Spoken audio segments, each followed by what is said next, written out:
Middle east में तनाव चरम पर है। अमेरिका और ईरान के बीच जुबानी जंग अब एक और नए और बेहद खतरनाक मोड़ पे पहुंच गई है। राष्ट्रपति ट्रंप ने स्ट्रेट ऑफ हॉर्मुज को अमेरिकी क्षेत्र बताकर हलचल बढ़ा दी है। दूसरी तरफ ईरान ने भी अमेरिका को धमकी दे दी कि वो किसी भी कीमत पर, किसी भी दबाव पर अमेरिका के आगे झुकना नहीं वाला। ऐसे में जंग के तीसरे राउंड का खतरा बढ़ चुका है।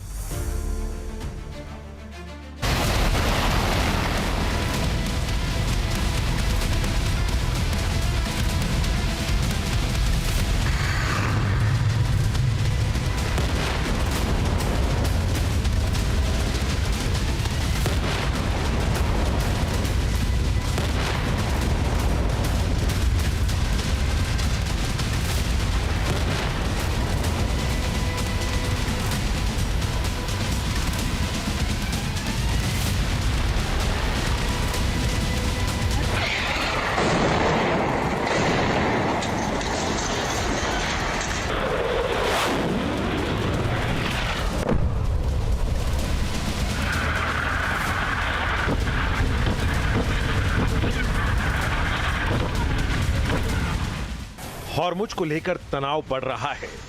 अमेरिका हॉर्मुज में अपना दबदबा बढ़ा रहा है। अमेरिकी राष्ट्रपति डोनाल्ड ट्रंप हॉर्मुज को अमेरिका का इलाका बताकर तेहरान को धमका रहे हैं।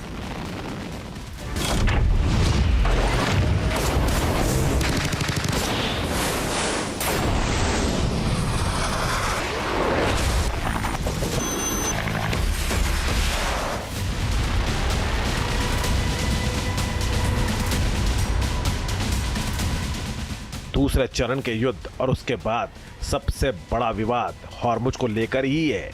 डील पर सहमति न बनने की वजह भी समंदर का यही गलियारा है, जहां ईरान को बैकफुट पर धकेलने के लिए अमेरिका तेजी से जंगी जमावड़ा कर रहा है।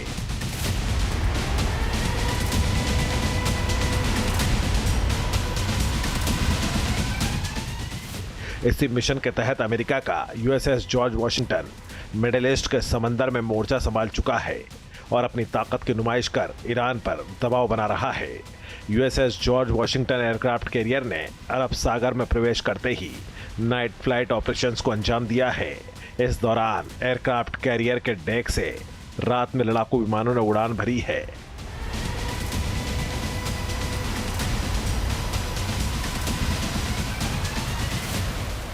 इसका वीडियो अमेरिकी सेंट्रल कमांड ने जारी किया है और ईरान को चेतावनी दी है कि अगर तेहरान ने हॉर्मुज में बारूदी जाल बिछाया तो अमेरिका का समुद्री सिकंदर ईरान की जल समाधि बनाने के लिए आ चुका है।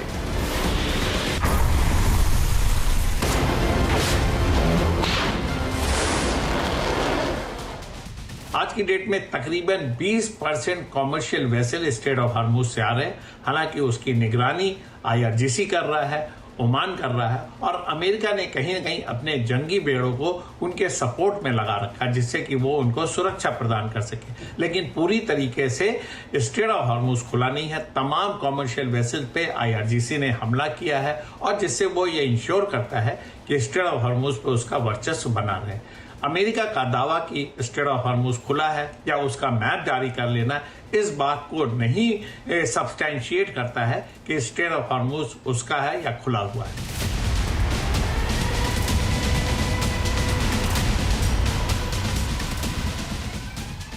यूएसएस जॉर्ज वॉशिंगटन को ईरान पर अमेरिकी नाकाबंदी को मजबूत करने के लिए इस इलाके में तैनात किया गया है। ये विमान वाहक पोत 2 परमाणु रिएक्टरों से चलता है। इसके कारण इसे ईंधन रिफिल कराने की जरूरत नहीं पड़ती और ये 20 से ज्यादा साल तक लगातार बिना रुके समंदर में काम कर सकता है। ये समंदर में 56 किलोमीटर प्रति घंटे की रफ्तार से दौड़ सकता है। इस पर एक साथ 70 से 90 लड़ाकू विमान और हेलीकॉप्टर तैनात रह सकते हैं। इस पोत पर 6000 नौसैनिक और वायुसेना कर्मी एक साथ तैनात रहते हैं।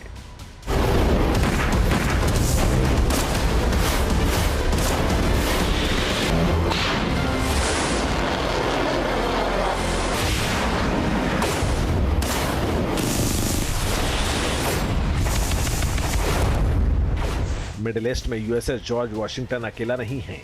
यहाँ यूएसएस जॉर्ज एच.डब्ल्यू. बुश और उसके एस्कॉर्ट वॉरशिप्स पहले से मौजूद है जो खतरा महसूस होने पर तुरंत एक्शन ले सकते हैं।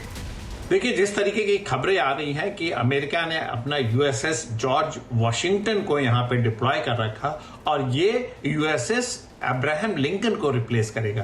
देखिए, यूएसएस अब्राहम लिंकन की रिपोर्ट आ रही थी कि उनके तमाम सिस्टम काम करना बंद कर दिया है, तमाम तरीके का उसमें हाइजीन का प्रॉब्लम है, उसके अंदर जो सेलर्स हैं वो बड़े मेंटली अपसेट हैं। तो इस तरीके की जब रिपोर्ट आती है और लगातार उसका पिछले 6 से 8 महीने से डिप्लॉयमेंट चल रहा है, जब इतना लंबा डिप्लॉयमेंट, सपोर्ट सिस्टम काम नहीं कर रहा, हाइजीन सैनिटेशन की प्रॉब्लम हो रही है, जो सेलर्स हैं वो डिसओरिएंटेड है, तो उनको रिप्लेसमेंट की जरूरत थी। ये कहना कि यूएसएस वॉशिंगटन जो है वो एडिशनल है, ये बात गलत है। वो एक रिप्लेसमेंट के तौर पे है। और जहां तक यूएसएस वॉशिंगटन का सवाल है, वो एयर फ्लाइंग को सपोर्ट करता है।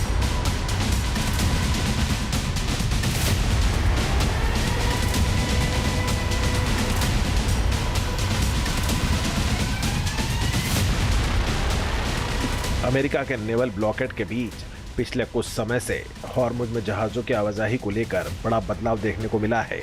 शिपिंग ट्रैकिंग कंपनी कैपलर के आंकड़ों के मुताबिक पिछले 2 हफ्तों में इस समुद्री रास्ते से गुजरने वाले 80% से ज़्यादा जहाज़ ओमान की तरफ वाले रूट का इस्तेमाल कर रहे हैं।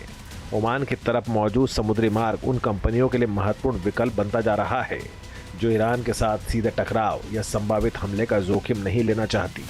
ओमान वाले रूट के बढ़ते इस्तेमाल के पीछे अमेरिकी नौसैनिक मौजूदगी एक अहम फैक्टर मानी जा रही है। कमर्शियल जहाज़ों के लिए सबसे बड़ी टेंशन समुद्र में अचानक हमला होना है।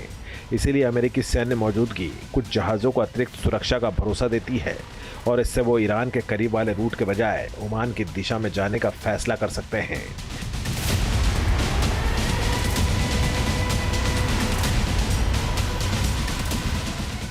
ये बदलाव इसलिए महत्वपूर्ण है क्योंकि कुछ समय पहले इस रास्ते पर लगभग कोई खास समुद्री ट्रैफिक नहीं था। अब बड़ी संख्या में कारोबारी जहाज़ और तेल टैंकर इसी दिशा में आगे बढ़ रहे हैं।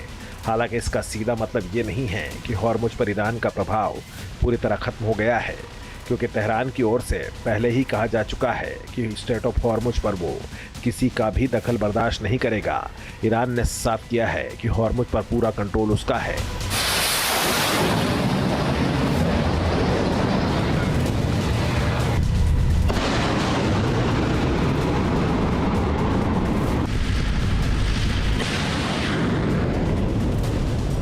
ऐसे में दोनों देशों के इस रुख से बढ़ते तनाव के बीच समझौते की उम्मीद फिलहाल नजर नहीं आ रही है।